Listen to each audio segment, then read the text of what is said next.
আসসালামু আলাইকুম।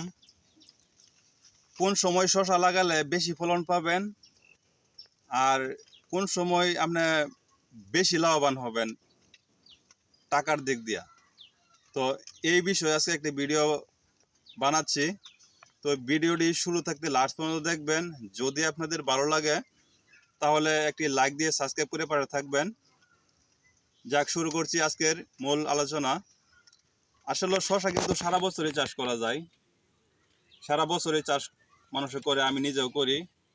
তো এই শশা ফলন কিন্তু আবার ওই গরম যে ওই বাংলা মাস যদি ধরি আমরা, চৈত্র মাস, বৈশাখ, জ্যৈষ্ঠ, এই 3 মাস কিন্তু শশা ফলন মোটামুটি ভালো হয়। আর তখন ভালো হলেও কিন্তু আমরা লাভবান বেশি হই না। কেন হই না? তখন পর্যাপ্ত পরিমাণ শশা থাকে বাজারে, পর্যাপ্ত পরিমাণ সবজি থাকে বাজারে, তখন কিন্তু আমরা দামটা সেভাবে পাই না। এই জন্য কিন্তু আমরা ফলন বেশি হলেও আমরা লাভবান হই না। কারণ যদি আপনার বাজার শশা বাজার থাকে 400, 500, 600 টাকা মন, আপনি যতই হোক আপনি খুব একটা লাভবান হবেন না।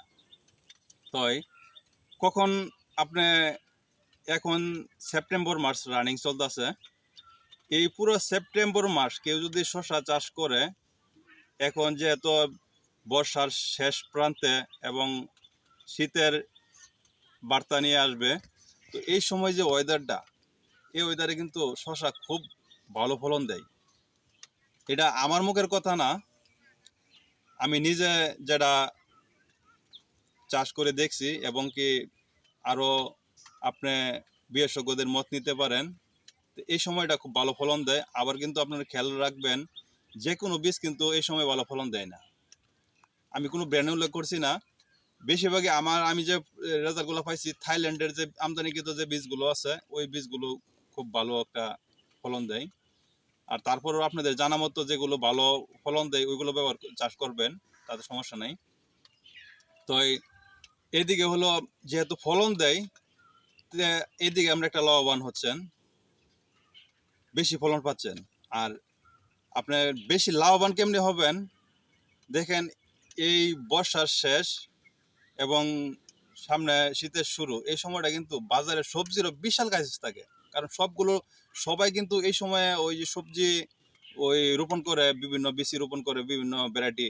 তো এই সময়ে সবাই একযোগে খালি রোপণই করে, কেউ তুলতে পারে না বাজারে। আর ওই সময় শশারও খুব বাজারে ক্রাইসিস থাকে। এই সময় যদি আপনি শশা চাষ করে বাজারে তুলতে পারেন, আপনি সবচেয়ে ভালো একটা দাম পাবেন। আমি যে নিজের অভিজ্ঞতা থেকে বলছি, কারণ এই সময়ে বাজারে যেটাই নিয়ে যাওয়া যায় তখন ভালো চলে। তো এই হিসাবে আপনি যদি ওই সেপ্টেম্বর মাস, আবার এরপরে যদি লাগান, শীত চলে আসে, শীত চলে আসলে কিন্তু তখন শীতের মধ্যে জানেন শশা তেমন খায় না।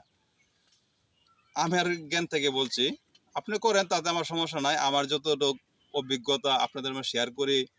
যদি আপনাদের যেটা মনে হয় না এই ভাইয়ের কথাগুলো আমার যুক্তিসঙ্গত, সেইগুলো মানবেন। যেগুলো মনে হয় না যুক্তিসঙ্গত না, এগুলো মানবেন না। কারো অন্ধভক্ত হবেন না। আমি চাইবো, আমি একজন কৃষক, কখনো যাতে অন্য ভাইটি আমার মতো লস সম্মুখীন না হয়। আর যদি আমার সঠিক তথ্য দেই, অবশ্যই আপনারা আমাকে ভালোবাসবেন। তো আপনাদের ভালোবাসা পাবো, এটা আমি সর্বদা চেষ্টা করব আপনাদেরকে সঠিক তথ্য দেওয়ার জন্য।